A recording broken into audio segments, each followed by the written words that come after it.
Good morning.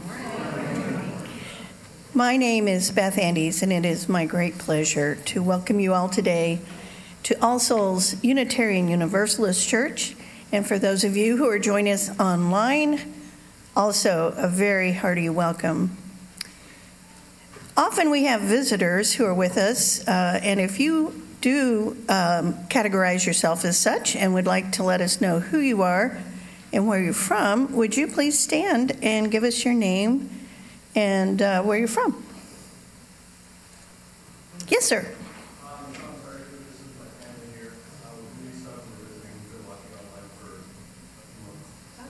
Welcome.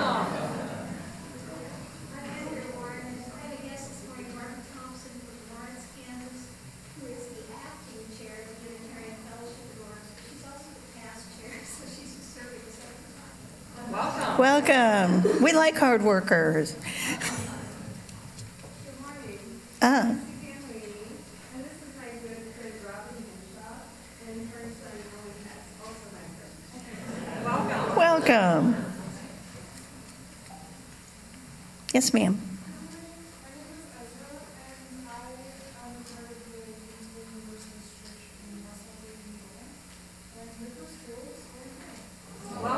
Welcome. And for any of those that did not identify themselves, you are equally welcome.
Of Greek fame, with conquering limbs astride from land to land.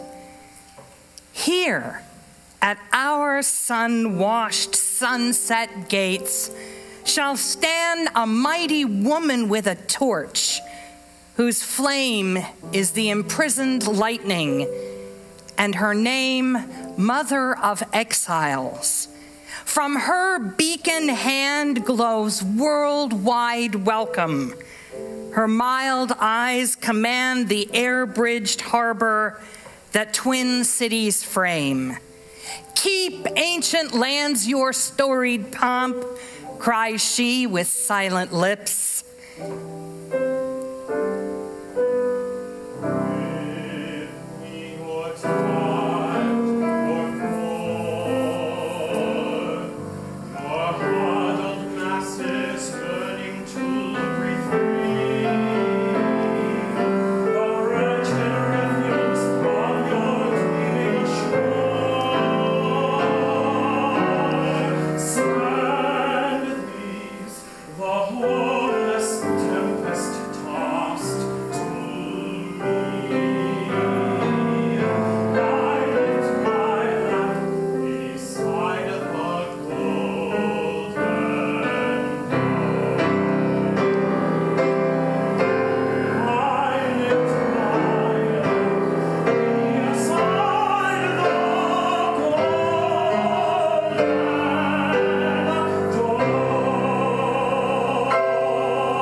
Good morning, dearly beloved.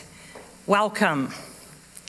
Welcome to this day following the tilting of the seasons and the tilting of history, perhaps.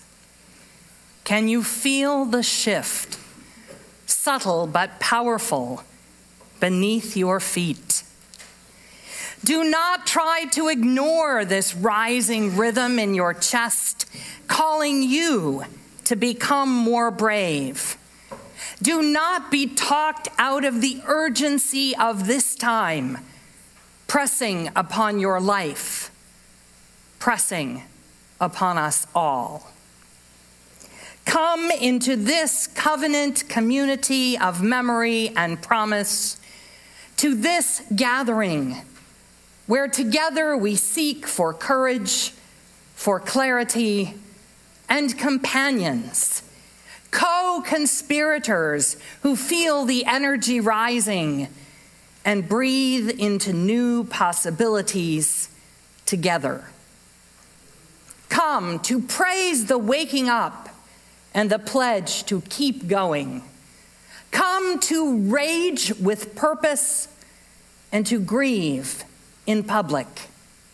Come to vision a new world built on our resistance and persistence and insistence, lit by the seeds of beauty that we scatter everywhere. For like the marchers of long ago, waving their green palms on the road to Jerusalem, we celebrate a power not made by the machinery of war and violence, of empire and greed. Let us claim this moment with an eye to the long arc of history and the good work that remains just ours to do.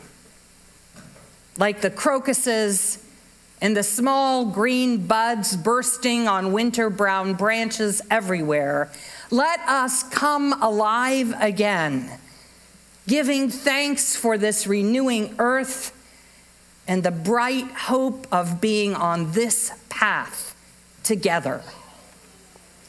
For the sake of that hope, we kindle once more this chalice flame, the beckoning symbol of our free faith. May it ignite again the highest aspirations of the human spirit, to serve the common good in freedom, in mutuality, and in reverent joy.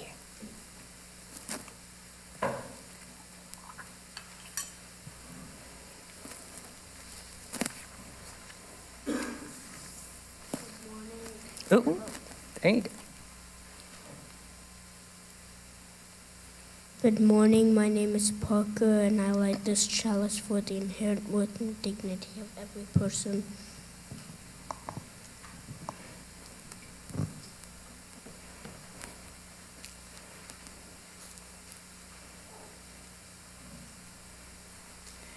Good job first time. Thank you, Parker. Now let's rise in body and spirit and speak together the words of our community's uniting covenant. Together we affirm, goodwill is the spirit of this church, and service is its law. This is our great covenant, to dwell together in peace, to seek the truth in love, and to help one another. And I invite you to remain standing for our opening Palm Sunday hymn.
Spirit arises from the plain. The courts of power tremble and crucify again. The first of many prophets will come of simple folk to free us from our bondage, to break oppression's yoke, restore our minds to wisdom, make known the life, the way that leads through love and justice unto the peace-crowned day.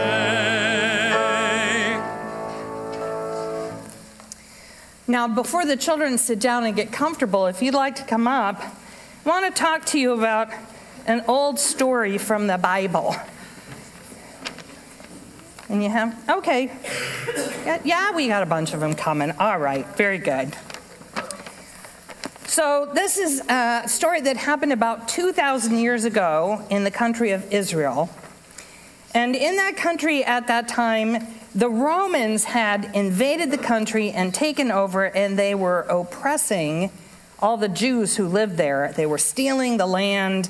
They were making the people poor through taxes. Now, there was the governor of Judea at that time was a guy named Pontius Pilate, and he lived in the city of Caesarea, which is a very fancy city, and he had a big mansion there. Does anybody here know where the governor of Missouri lives? Yeah. Grown-ups, you can play too. Where's the governor live? He lives in a big mansion in Jefferson City, right? Okay. So, if Governor Greitens were to come from Jefferson City to Kansas City to here, what would that look like? What do you think would go along with that? What would he come in, do you think? Yeah. A fancy car or a fancy plane. That's exactly right. And when that fancy plane landed at the airport, who do you think would be there? Security, right. The president may be, well, that could be too, but definitely security. There'd be fancy limousines, right? Yeah. The mayor might be there, right? The police would probably be there with sirens and everything.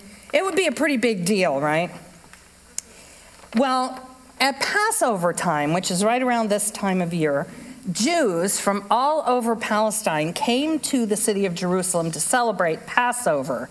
It was a big holiday. And whenever all those big crowds came to Jerusalem, kind of like all the marchers that came to Washington, D.C. yesterday, there was always the possibility that they would get together and revolt and try to throw the Romans out, right? So Pontius Pilate, every year at the time of the Passover, he would come from where he lived in Caesarea to Jerusalem just to be on hand in case there was any trouble, because he was also in charge of the military. And when he arrived, he would enter the city on a great big horse, a fancy stallion, surrounded by lots of soldiers from the Roman army and people with huge banners so that he could show off his power. All right? Now, when Jesus came from Galilee, where he was a Jewish teacher and a minister, to Jerusalem, like the other Jews, to be with everybody for the Passover holiday, he wanted to encourage people to believe that the Romans were not as important as they thought. So he said, Rome does not control how we think. Rome does not control how we treat each other. He said the Roman government doesn't want justice and doesn't want peace, but we do. He said the God that we believe in as Jews is not impressed by Roman power. The God we believe in cares more about justice and peace and how we treat each other. So when Jesus arrived in Jerusalem, he entered the city riding on a little mother donkey with her baby following by her side. And I think he was doing it on purpose to mock Pontius Pilate and make fun of him. There weren't any troops of soldiers in uniform with Jesus. There weren't any big official banners. Just a bunch of ordinary people who thought that Jesus was smart and funny and that he was telling the truth about God and about the Romans. And those people kind of got into the spirit of making fun of Pontius Pilate, the powerful governor. And they didn't have any fancy banners to make Jesus look important. So they took the common palm branches from the trees all along the road and they waved those. And they shouted quotations from their holy books of prophecy to show that Jesus was more important to them than any Roman governor. When we remember that funny little satire of parade, we call it Palm Sunday because of the palm branches that all the people were waving. Now, some people will tell you that Jesus meant to act like a king because he was secretly on a mission from God, but I don't agree. I think he did it to make Pontius Pilate look silly and pretentious, so that all the people would realize that the Romans were not as important as they thought they were. Now, later that week, all the leaders in power in the city would get together and decide to kill Jesus because they didn't want people to listen to him and learn from him to make fun of Roman power. So whenever anyone tries to impress you with how powerful they are, especially if they use that power to hurt other people, it is usually a good idea to make fun of them. And if you can't do that, then you are not really free. But, this is important, only if they are really important and powerful. Because if you make fun of someone who can't hurt you, that's just mean. And that's never a good idea. But Jesus thought we should all be free. He thought that we should treat each other with justice and compassion and peace. He thought religion should teach us that. He also had a great, sly sense of humor. And I would like you to remember that about him because a lot of folks tend to forget that. And Palm Sunday is one of the ways we know that's true. Okay, so I'm going to let you go to your classes now and we'll sing you a song.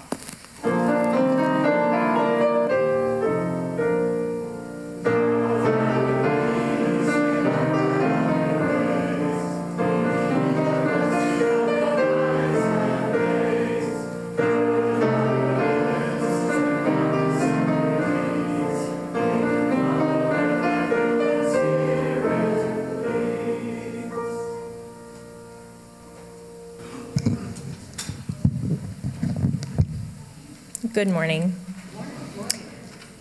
The Black Lives of UU Organizing Collective is taking care of Black UUs in a way that our faith has neglected or outright refused to do since its inception. It's no secret that most UUs are white. I don't think that's at all a controversial statement.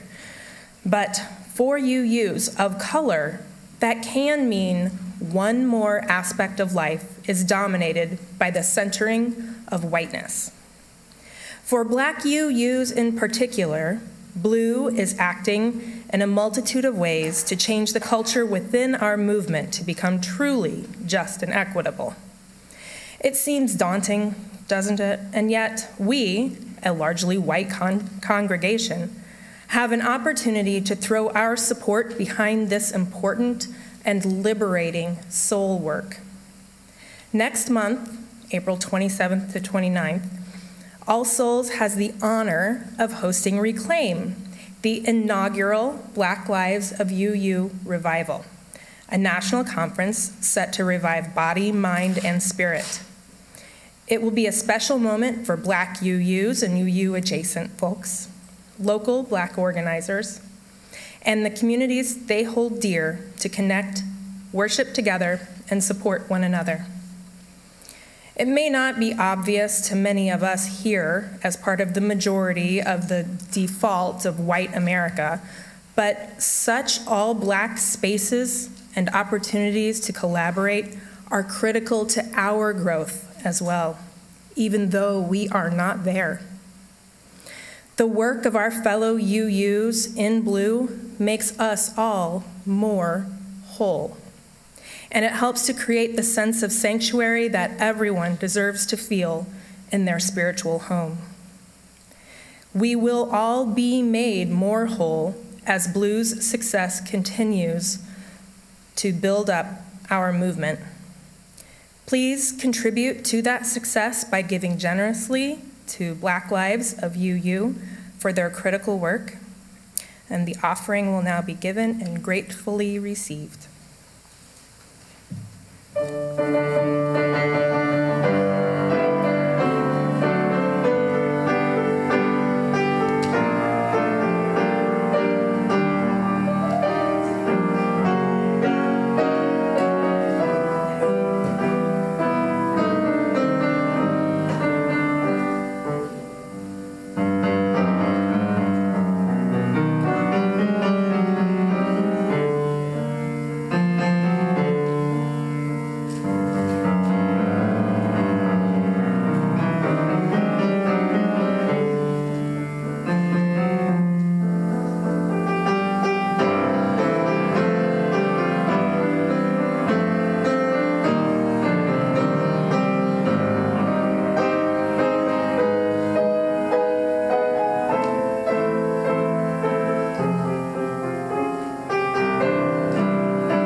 Please join me in our words of dedication for the offering.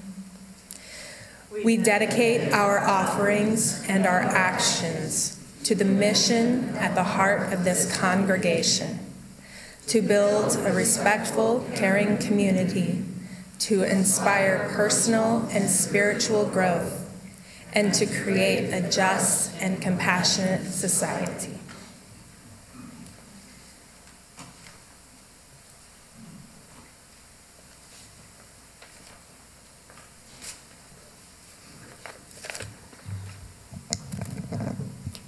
From the book of Deuteronomy. God doesn't play favorites and doesn't take bribes. He enacts justice for orphans and widows, and he loves immigrants, giving them food and clothing. That means you must also love immigrants because you were immigrants in Egypt. You must not. Is this on? Okay. You must not oppress foreigners. You know what it's like to be a foreigner, for you yourselves were once foreigners in the land of Egypt. The same law applies to both the native-born and the foreigner residing with you. From the book of Leviticus. When a stranger sojourns with you in your land, you shall not do him wrong. You shall treat the stranger who sojourns with you as the native among you, and you shall love him as yourself, for you were strangers in the land of Egypt. Thus says the Lord, do justice and righteousness, and deliver from the hand of the oppressor him who has been robbed, and do no wrong or violence to the resident alien, the fatherless, and the widow, nor shed innocent blood in this place. In one of his final discourses to his community during the week before his death, Jesus described the reign of God in a series of colorful analogies, as recorded in the book of Matthew. Those who live justly and compassionately in this world, he affirmed, will find approval in the world to come. For I was hungry, and you gave me something to eat. I was thirsty, and you gave me something to drink.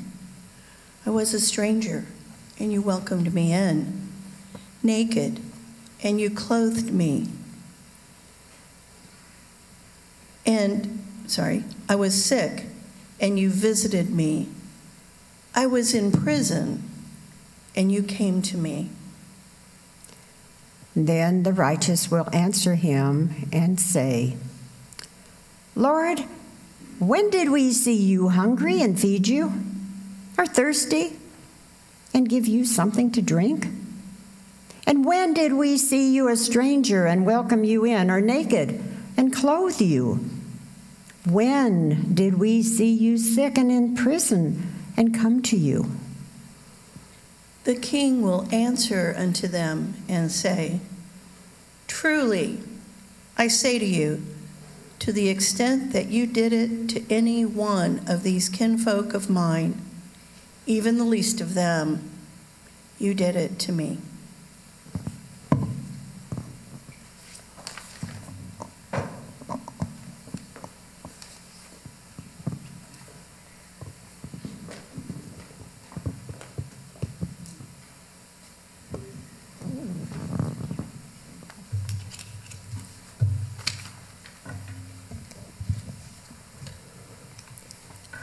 The second reading is from America by Langston Hughes. Let America be America again. Let it be the dream it used to be. Let it be the pioneer on the plain seeking a home where he himself is free. America never was America to me.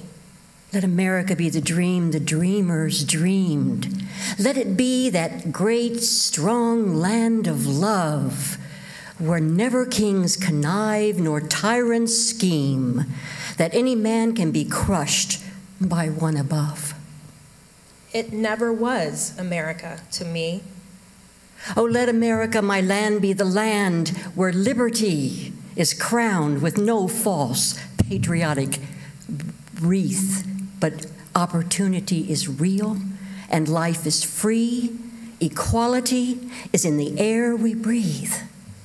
There's never been equality for me, nor freedom in this homeland of the free. Say, who are you that mumbles in the dark? And who are you that draws your veil across the stars? I am the poor white, fooled and pushed apart. I am the Negro bearing slavery's scars. I am the red man driven from the land. I am the immigrant clutching the hope I seek and finding only the same old stupid plan of dog eat dog, of mighty crush the weak. I am the young man, full of strength and hope, tangled in that ancient endless chain of profit, power, gain, and grab of the land. Oh, grab the gold, grab the ways of satisfying need, of work the men and take the pay, of owning everything for owns greed. I am the farmer, bondsman to the soil. I am the worker, sold to the machine. I am the Negro, servant to you all. I am the people, humble, hungry, mean. Hungry yet today, despite the dream. Beaten yet today. Oh, pioneers. I am the man who never got ahead, the poorest worker bartered through the years. Yet I'm the one who dreamt our basic dream, in the old world while still a serf of kings, who dreamt a dream so strong, so brave, so true, that even yet its mighty daring sings in every brick and stone, in every furrow turned, that made America the land it has become. Oh, I am the man who sailed those early seas in search of what I meant to be my home.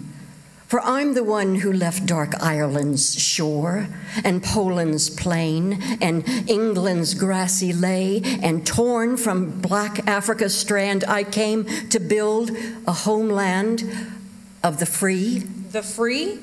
Who said the free? Not me, surely not me. The millions on relief today, the millions shot down when we strike, the millions who have nothing for our pay, for all the dreams we've dreamed, for all the songs we've sung, and all the hopes we've held, and all the flags we've hung.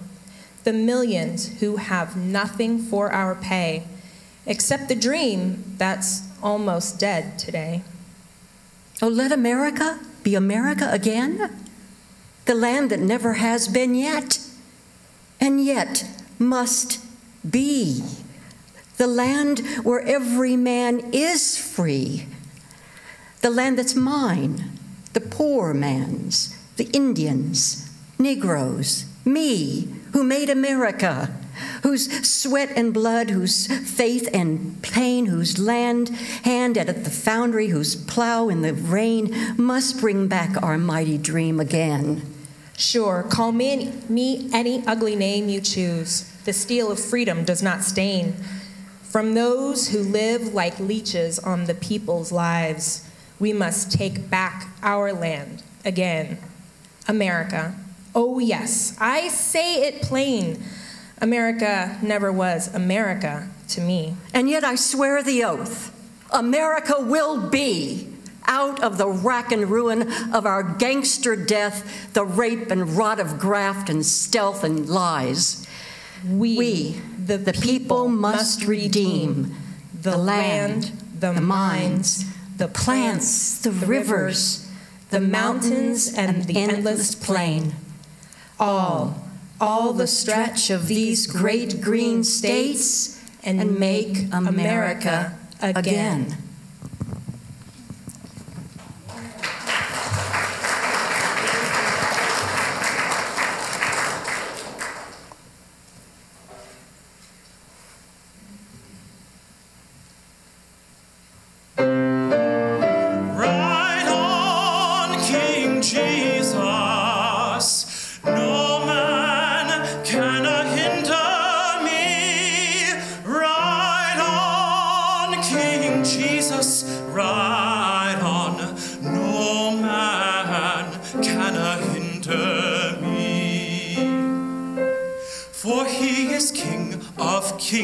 He is Lord of lords.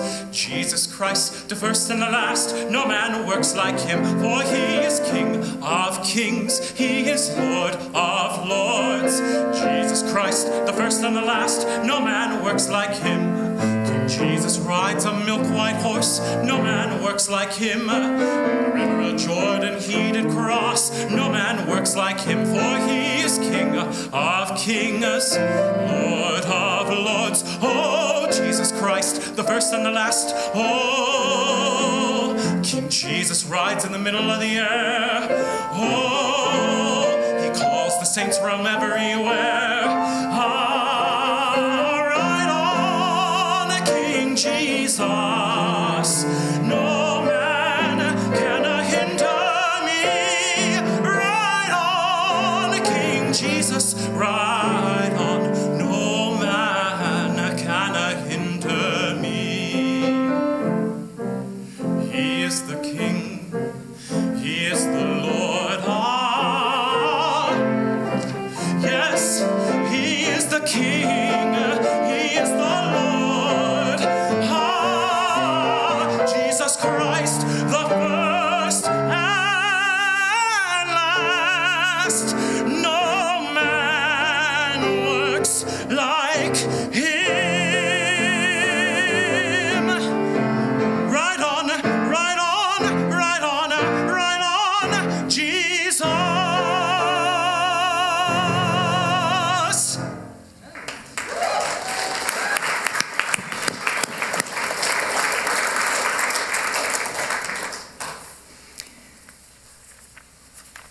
Say what you want about Jesus.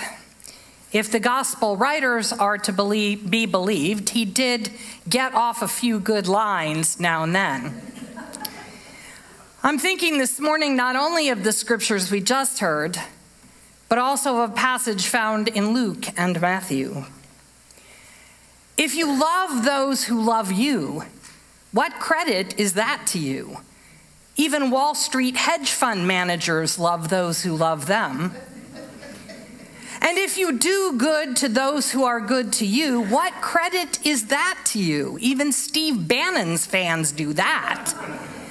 And if you greet only your own people, what are you doing more than others?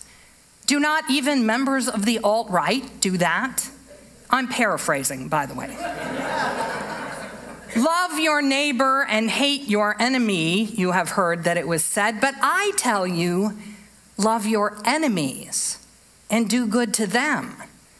Pray for those who persecute you and be merciful as your Father in heaven is merciful.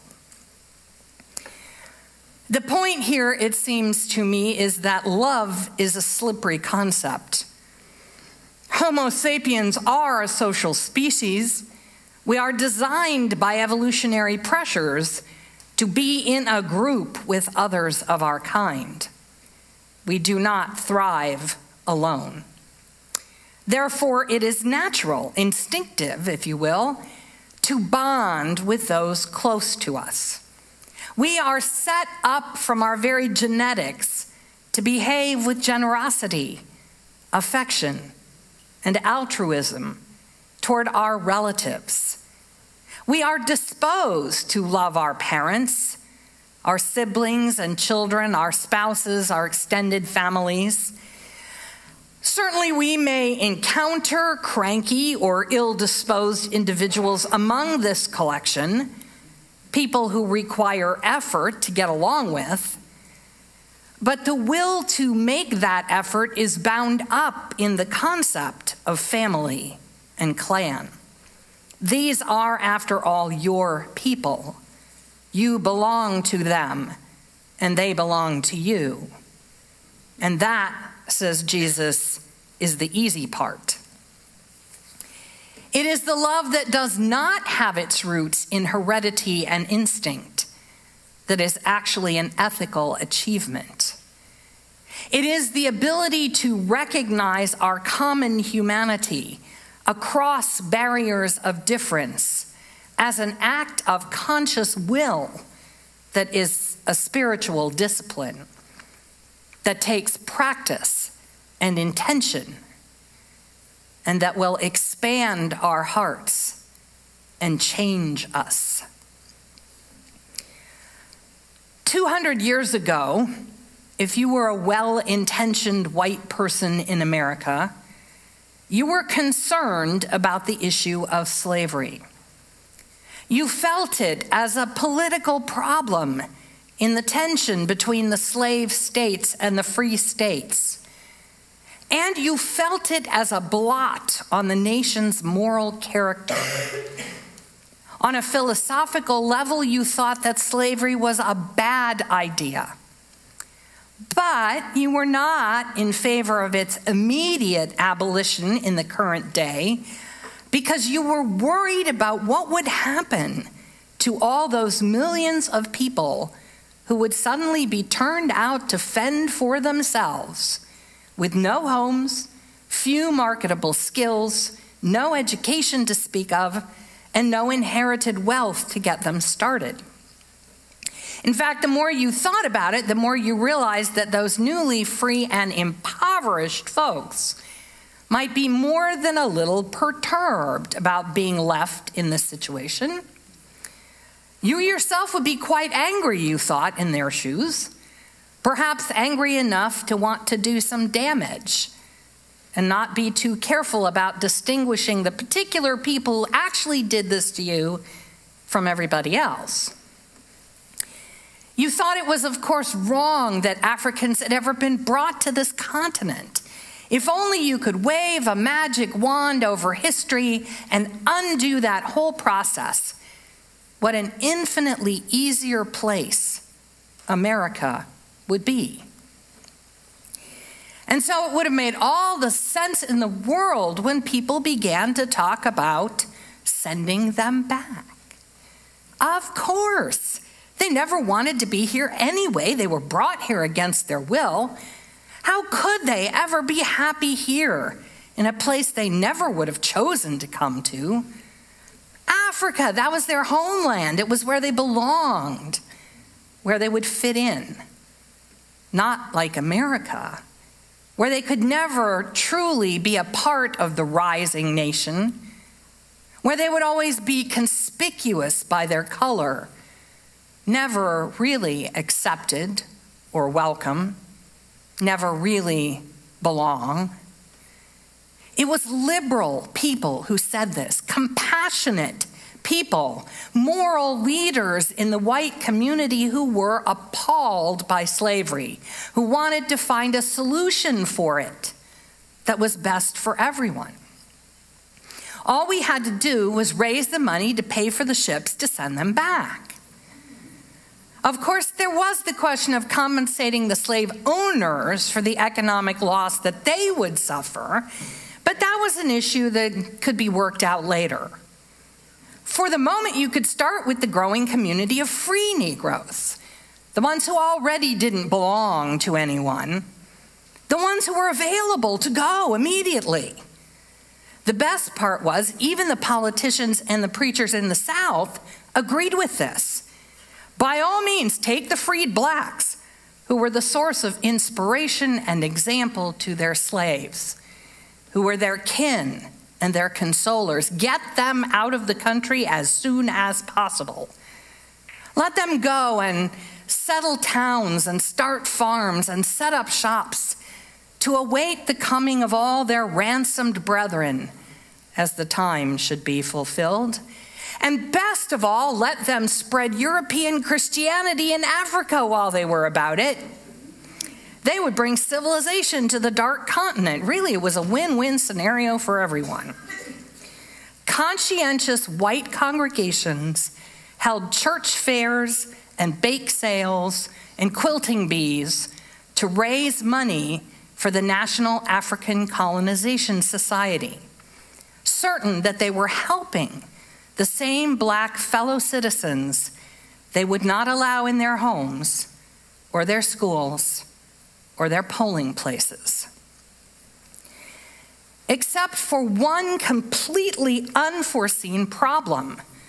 The wretched Negroes didn't want to go. Particularly not the free blacks, who were unlikely to be first or even second generation arrivals with any personal memory of Africa. That continent across the ocean might be a spiritual ancestral homeland, a symbol for their stolen heritage of freedom and dignity, but it wasn't home. This was. They didn't speak the languages of Africa. They spoke their master's English and the patois of the slave quarters.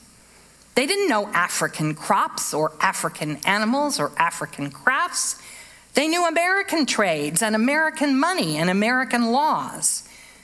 The families they strove so desperately to maintain, the community connections that enabled them to survive, were here. Africa was not and had never been their home. The home of their forebears, yes, but not their home. And they were not eager, they were not even willing to leave the only homes they had ever known. Homes that they and their parents had labored to hew out of the Western Hemisphere's wilderness for another pioneering adventure in another unknown land. In short, the African colonization movement was never anything that the vast majority of slaves and former slaves wanted. It was entirely a function of the guilty conscience and the implicit racism of the liberal white community that wanted a country without anybody different in it. Can you see it from the vantage point of 2 centuries ago? The assumption of privilege that says, we belong here and you don't. the patronizing power that says, this is my home, so yours must be over there, somewhere else. It's human nature, I suppose, that instinct that makes us glob together and try to keep out anybody who isn't us. That's what Jesus was talking about. There's no wisdom, no virtue, no spiritual demand in that. Everybody does it. Tax collectors, sinners, any ignorant, unthinking mob does that. What makes you a child of God, said the radical rabbi, is when you give love and respect and dignity and justice beyond those barriers of kinship and alliance to those who are not like you and can't give you something in return, and maybe don't even like you very much. If you want to strengthen your moral core, if you want to practice being a good person, include them, bless them, pray for them. Don't be shipping them to the other side of the globe. Love them. That's an accomplishment. That's an ethical victory. That's what the ancient Hebrew scriptures were on about too. In an international culture where it was common for anyone who wasn't either native born or part of a conquering force to be treated as a de facto slave, an alien with no legal recourse and no rights. But over and over, the laws and the prophets of Israel remind its citizens, don't forget, you were once foreigners. Remember what that was like.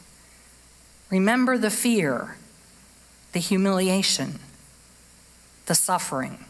And don't do that to people, not to anybody. Treat strangers just as you would your fellow citizens. What is fair for you is fair for them too. Be better than just, be compassionate. Share and be kind, even to those who are not from here. In case the analogy has eluded you so far, let me be clear. We are right back in that same ethical challenge in our nation today. America's immigration policies begin and end in the classic colonialist mindset, which holds that no land is occupied or owned until white Christian Europeans arrive. Once those colonial powers are established, however, they assume the right to decide who else may locate and under what terms in the areas they seek to control. These policies inevitably lead to the oppression and attempted genocide of the indigenous populations, as well as the rejection of any at-risk refugees who are not themselves the same kind of white Christian Europeans who claim to be in charge. Migration is a fact of biology in human communities as well as among other creatures. Whenever nation states seek to prevent either immigration or emigration across their borders, injustice and suffering follow. By holding the threat of deportation over their heads, such regulations create what is essentially a cohort of second-class citizens here in the U.S. who cannot exercise the rights promised to all Americans of free speech and assembly and petitioning Congress. People who enter the country without official process can be exploited with no recourse by employers, by domestic abusers, and by law enforcement personnel, as well as subjected to sexual harassment and assault.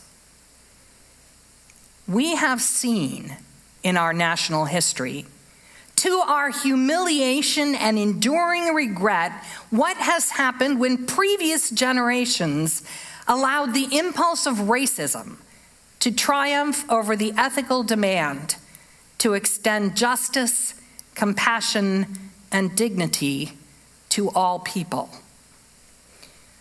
Once again, as so many times before in our history, we have yet another opportunity to get this right. Alas, that our leaders appear little inclined to seize it. All over the country, living in the shadow of decisions they did not make, undocumented young people face the threat of being uprooted from the only home they have ever known in the name of being sent back to a place of which they remember almost nothing. That threat is no more than the same old racist impulse in 21st century clothes. The idea that no one who is observably different should be allowed to participate in a country that was, as we should recall, constructed by immigrants, relying on the welcome they initially received from those who already dwelt here. An argument can be made that immigration as a whole is a complicated topic. Personally, the more I hear of that argument, the more I think that the simple solution of allowing people to go wherever they choose makes sense.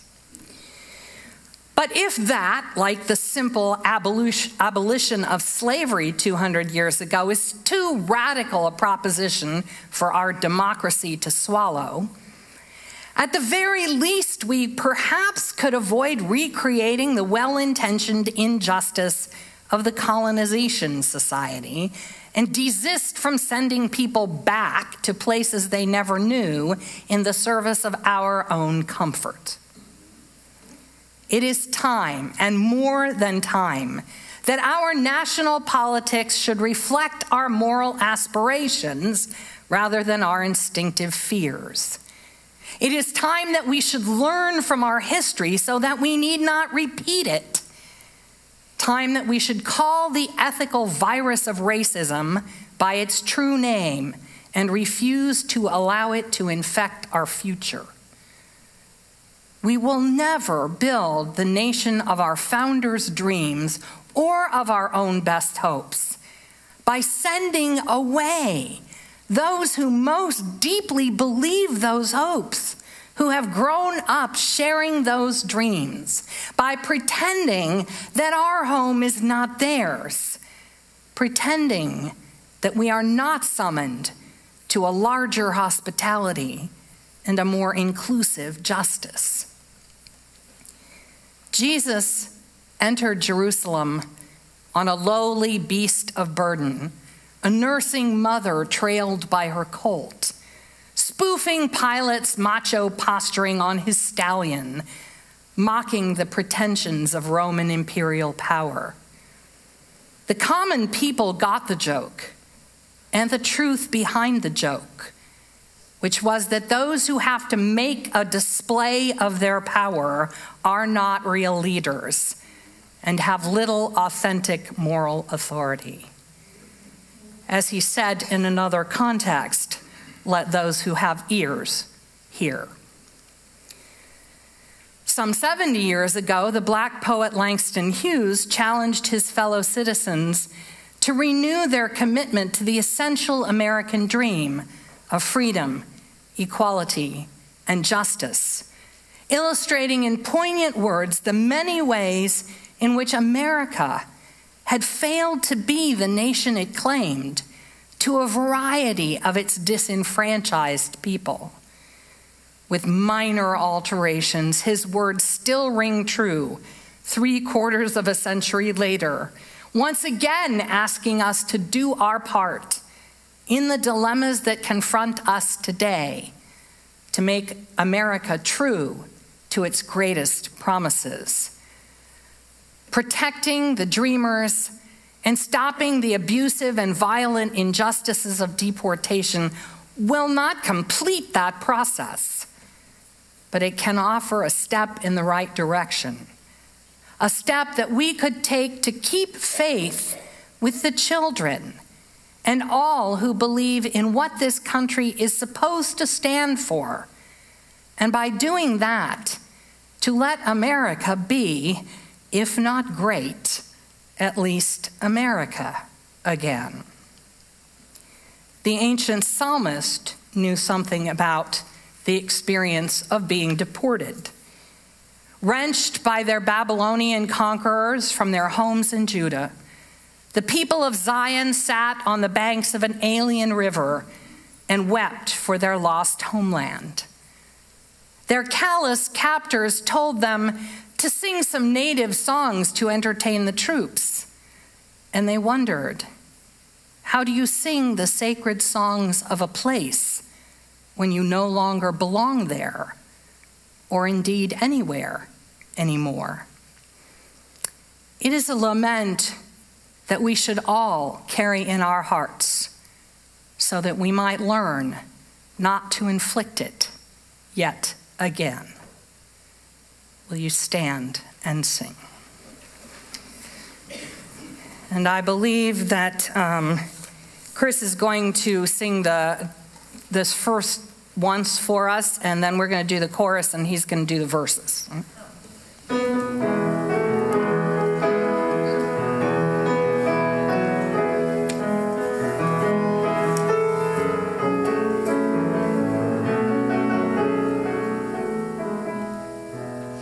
By the rivers of Babylon, there we sat down, and there we wept when we remember Zion. By the rivers of Babylon, there we sat down, and there we wept when we remember Zion.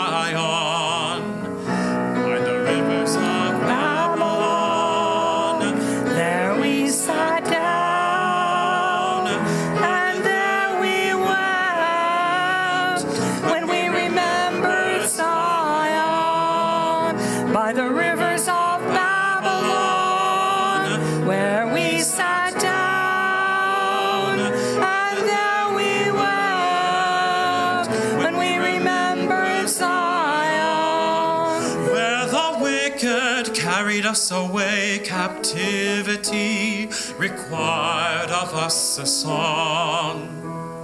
How can we sing the Lord's song in a strange land? By the rivers of Babylon, there we sat down, and there we wept when we remembered Zion. By the rivers of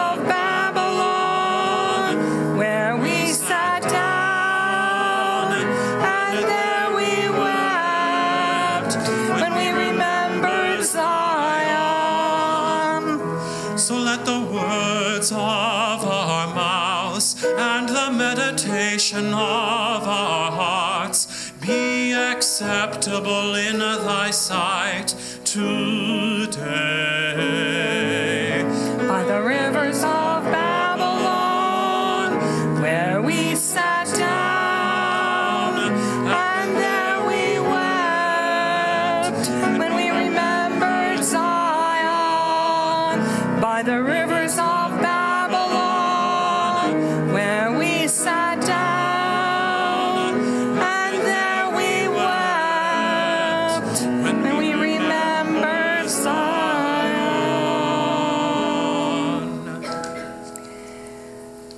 we extinguish this flame, but not the light of truth, the warmth of community, or the fires of commitment. For all these we carry in our minds and hearts until we are together again. Now, therefore, since the struggle deepens, since evil abides and good does not yet prosper, let us gather what strength we have and summon whatever we may of confidence and valor, that our small victories may accumulate to end in triumph, and the world awaited, become the world attained.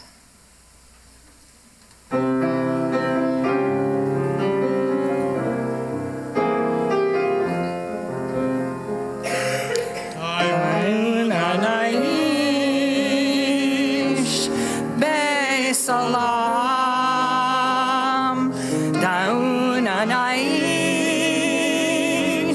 be'aman, dauna nansish, alam.